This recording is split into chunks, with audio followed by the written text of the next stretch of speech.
Shalom saudaraku, kita bertemu lagi dalam acara 5 menit dalam hadirat Tuhan.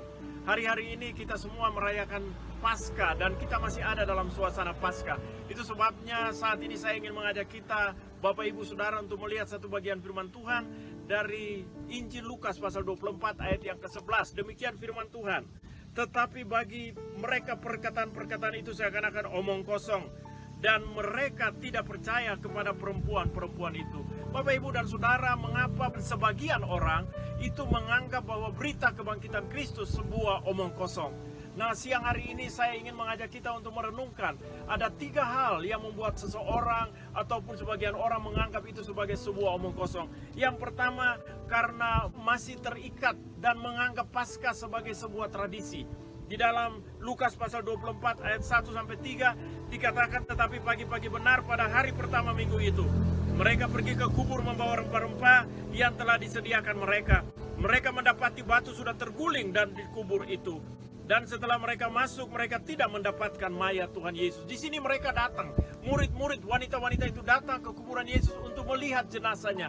Mereka datang karena mereka terikat dengan adat dan tradisi Yahudi, di mana mereka membawa rempah-rempah untuk merempahi jenazah Yesus. Saya mau katakan bahwa seringkali suasana Paskah atau perayaan Paskah kita hanya rayakan sebagai sebuah tradisi.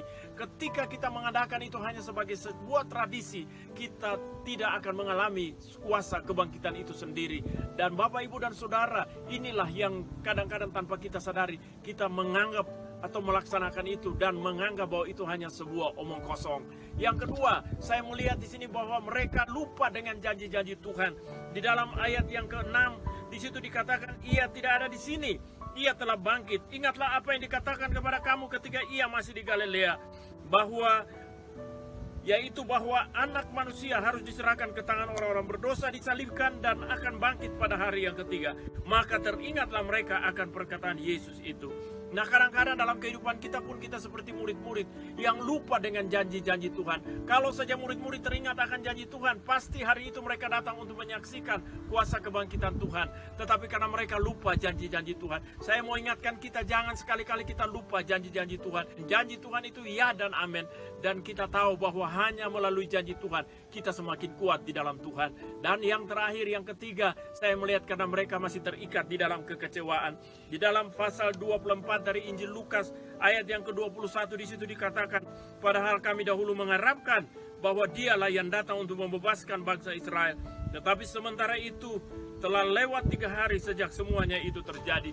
Jadi kita lihat di sini murid-murid juga mengalami kekecewaan, dan akibat karena kekecewaan itu mereka meninggalkan Yerusalem, mereka meninggalkan pusat ibadah. Saudaraku, Bapak, Ibu, dan Saudara, ada banyak kita yang kadang-kadang kecewa. Mungkin kecewa dengan suami, kecewa dengan istri, kecewa dengan orang tua, bahkan kecewa dengan anak. Ada banyak kita yang juga mungkin kecewa dengan gembala atau kecewa dengan rekan jemaat yang lain. Bahkan tidak sedikit yang kecewa dengan keadaan. Bahkan ujung-ujungnya kita kecewa dengan Tuhan. Dan akibat dari kekecewaan, kita akan tinggalkan persekutuan dengan Tuhan.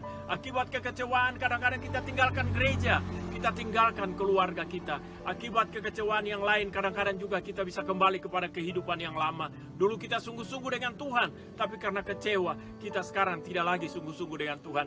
Bahkan yang lebih fatal lagi, kita melihat Yesus samar-samar. Kita ingat 2 orang yang ke Maus, mereka melihat Yesus, saudara. Mereka tidak tahu bahwa itu adalah Yesus. Begitu juga dengan murid-murid di danau pantai Tiberias. Mereka lihat Yesus pagi hari datang, tapi mereka tidak kenal dia. Bapak, Ibu, dan Saudara, saya mau katakan, mari jangan sampai kita menjadikan suasana kebangkitan ini atau peristiwa kebangkitan Kristus hanya sebagai sebuah omong kosong.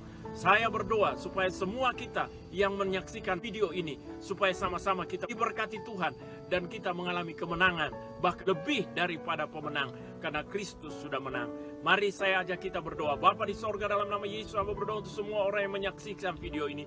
Tuhan memberkati. Kalau hari-hari ini Tuhan tanpa disadari kami masih terikat dengan adat dan tradisi, Tuhan tolong kami, lepaskan kami. Bahkan kalau kami kadang-kadang lupa dengan janji-janji Tuhan, Tuhan kuatkan kami supaya kami tetap pegang janji Tuhan, karena firman Tuhan itulah yang menguatkan kami. Bahkan terlebih lagi Tuhan, kalau kami samar-samar meragukan, bahkan tidak mengenal Engkau Tuhan, Tuhan pulihkan keadaan kami. Kalau karena kekecewaan kami tinggalkan Tuhan, Bapa, hamba berdoa yang kecewa dengan suami, dengan rumah tangga, dengan istri, Tuhan pulihkan siang hari ini. Yang penuh dengan kekecewaan karena keadaan, bahkan menyalahkan Tuhan, Tuhan pulihkan kami. Terima kasih Bapa, di dalam nama Yesus hamba berdoa. Haleluya, semua yang percaya katakan amin. Tuhan Yesus memberkati.